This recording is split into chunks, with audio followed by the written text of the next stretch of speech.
First height, మనకు height ఎంత ఉంది 1 ఇంచ్ పెంచి తీసుకోవాలి. హాఫ్ ఇంచ్ పైన హాఫ్ ఇంచ్ కింద 1 ఇంచ్ పెంచి తీసుకోవాలి. తర్వాత హైట్ చూసుకున్న తర్వాత విడుతు చూసుకోవాలి.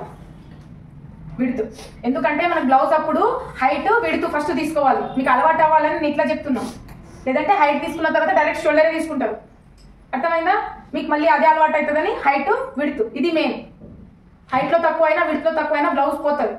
మీరు ఇక్కడ ఏం మిస్టేక్స్ చేసినా తర్వాత కరెక్షన్ చేసుకోవచ్చు. హైట్లో తక్కువ తీసుకుంటే జాయింటింగ్ మంచిగా కనిపించదు, విడుతులో తక్కువ తీసుకుంటే కూడా రాదు. కాబట్టి మెయిన్ మనకు ఫోల్డింగ్, హైట్, విడుతు. ఓకే, అయితే ఫస్ట్ ఆఫ్ ఆల్ వచ్చేసి హైట్ చూసుకున్న తర్వాత విడుతు చూసుకోవాలి. విడుతు చూసుకునేటప్పుడు అంటే మనకు ఎక్కువ ఏది ఉంటుంది అంటే మనకు చెస్ట్ని బట్టి తీసుకుంటాం. ఓకే, అయితే మనకు చెస్ట్ ఎంత ఉంది 34. అయితే సగం చేస్తే ఎంత 17 ని సగం చేస్తే 8.5. అయితే 4వ భాగం వచ్చేసి మనకు 8.5 వచ్చింది. నేను 2 ఎక్స్ట్రా తీసుకున్నా. మీరు కావాలంటే ఎక్కువ కూడా తీసుకోవచ్చు. క్లాతే లేదు ఇప్పుడు ఏం చేయాలంటే 1 ఇంచ్ 1.5 ఇంచ్ కూడా తీసుకోవచ్చు. ఓకే, ఇది హైట్ విడ్త్.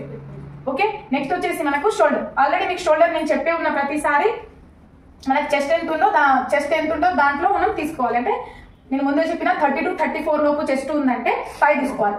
ఎక్కువ 5 ఎందుకు వస్తుంది అంటే చాలా మంది 30 to 34 లోపే ఉంటారు కాబట్టి మీడియం సైజే, అందరూ మీడియం సైజ్ వాళ్ళే ఉంటారు కాబట్టి చాలా మందికి 5 వస్తారు. అదే లా ఉన్న వాళ్ళకు ఇది పెరుగుతుంది. అయితే మనకు 34 ఉంది కాబట్టి నేను ఇక్కడ నుండి ఇక్కడ 5 తీసుకున్నా. మళ్ళీ ఇక్కడ నుండి ఇక్కడ 5.5 తీసుకున్నా, హాఫ్ ఇంచ్ పెంచుకున్నా. మళ్ళీ ఇక్కడ వచ్చేసి నెక్ వచ్చేసి ఇక్కడ నుండి ఇక్కడ 2 తీసుకున్నా, ఇట్లా 7 తీసుకున్నా టోటల్.